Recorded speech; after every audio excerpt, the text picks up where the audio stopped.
Welcome to Nalla Narasimha Reddy Education Society's group of institutions, Integrated Campus, Hyderabad. Structural Engineering 1. I'm Dr. A. Mahesh Babu, Professor, Department of Civil Engineering. Today we will see this Unit 2, Lecture 1.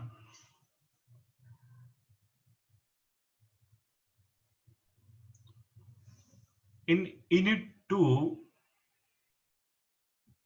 when you understand the concepts in first unit,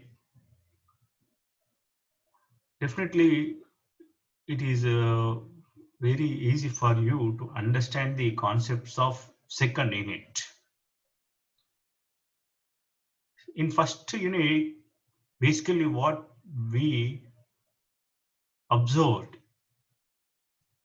So in continuation, we have in second unit, design of shear, bond and torsion, mechanism of shear and bond failure, design of shear using limit state concrete and concept, design for bond, design of anchorage and development length.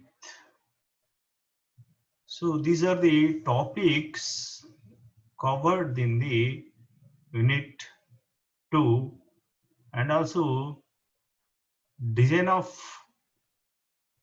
sections for the torsion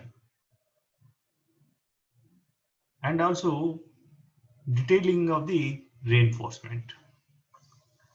See, the topics are very important for you in detailing.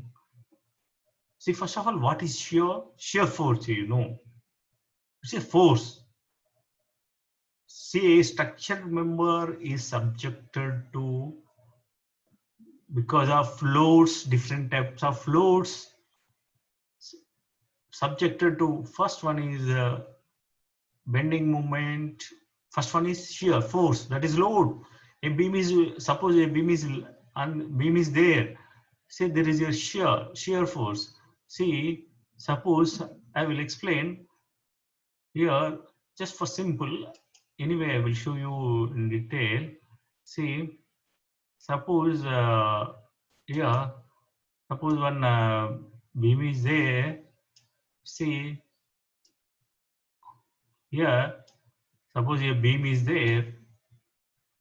Are you able to see this?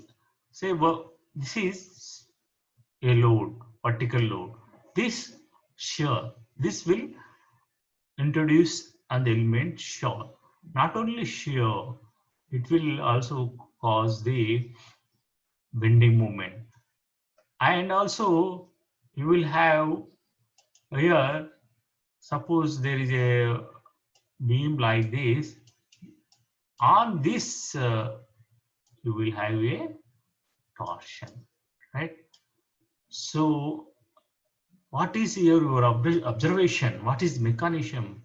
Here is any structural element, beam, column, slabs, they will undergo for the failures of shear, torsion, bond, and we have to view detail anchorage. Here, say division of shear in this unit, we are going to see shear, what is shear, how it is created, how to calculate, due to torsion also.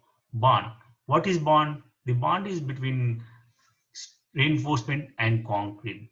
There is a good bond between reinforcement and concrete. If bond is not good, the structure will fail you. Automatically reinforcement moves and come out from the that element. There is a good bond that we have to check what is limit state we have to check. First we will design, then we'll check. So we have to check for shear, bond, and torsion. We have to calculate torsion moment, and we have to provide torsion reinforcement if required. And we also, if you look at the mechanism of shear and bond failure, how they will failure due to shear and bond failure, I will show some of the figures in the next slide, how the failures will occur. Design of shear using limit state concept. So that is our subject is itself limit state. Nowadays, working state is out of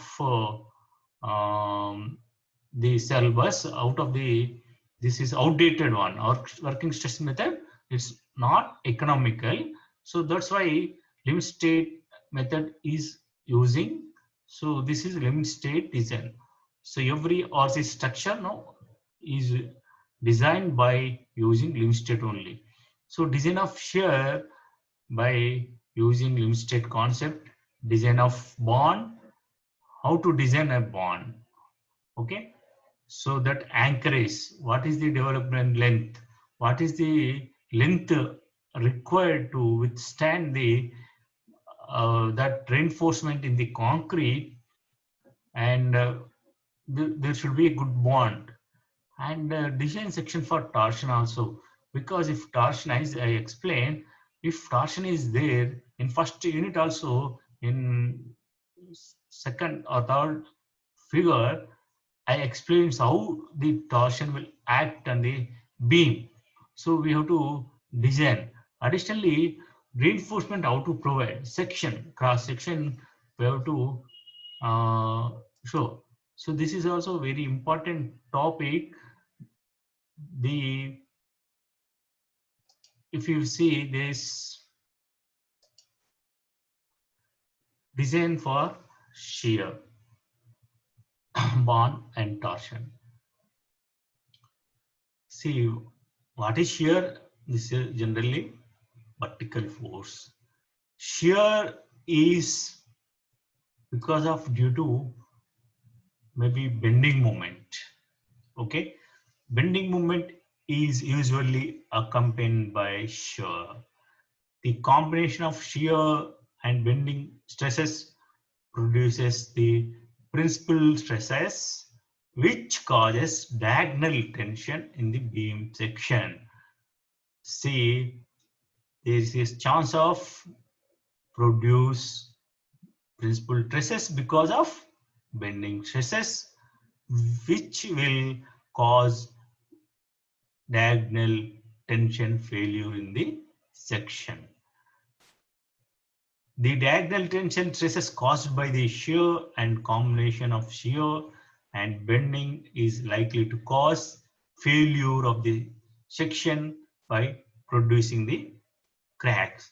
If you not design properly for shear and torsion or bond, so there is a chance of cracking of your concerned element. This should be resist by providing shear reinforcement in the form of vertical stirrups or bend of bars with stirrups.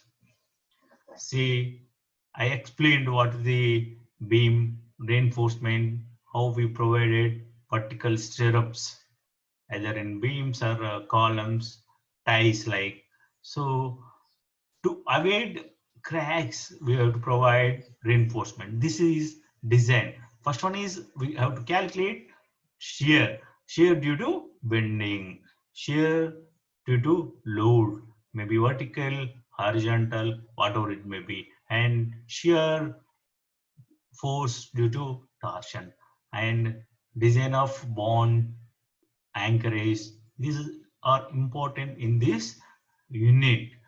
So if you don't design properly, if you are not provide vertical stirrups or bend up bars, the section will fail you. Cracks will occur. We'll see some of the figures here. Cracks. Suppose a load is placed on a simply supported beam. A load is placed on a simply supported beam. Say this is a simply supported beam, right? Say this is simply supported beam. So here load is acting on this one. Maybe vertical load or uniform load. What will happen? See, if we will not provide, say, reinforcement, so how the failures will occur? This is a vertical force, that is shear.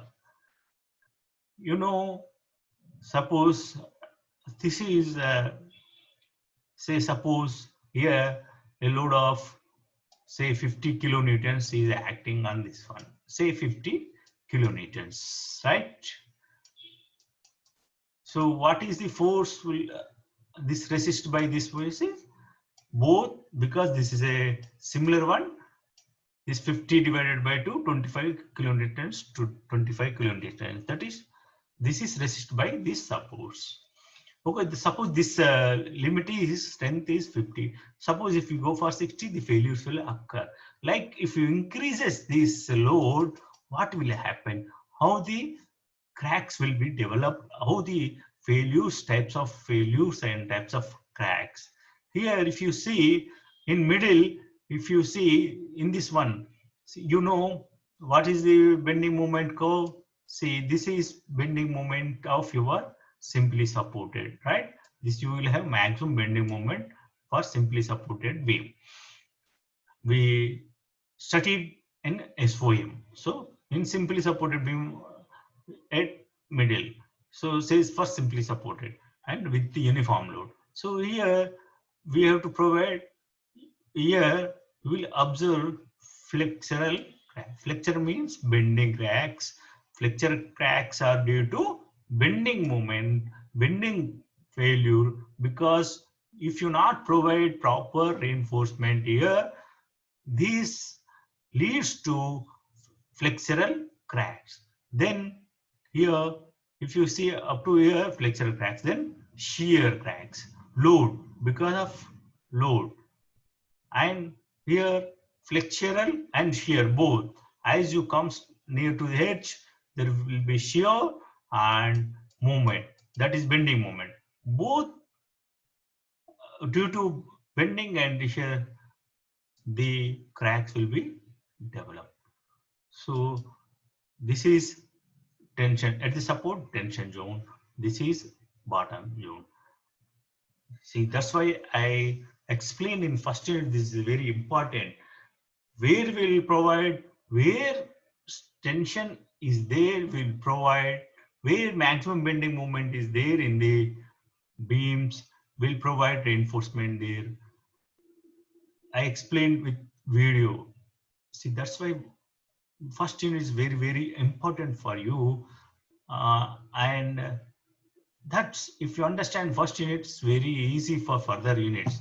So we will provide, if you provide tension reinforcement, there is no cracks. You won't have any cracks, and bottom reinforce.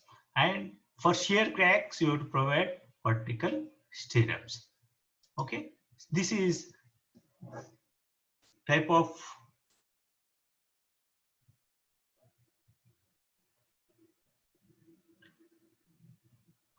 failure.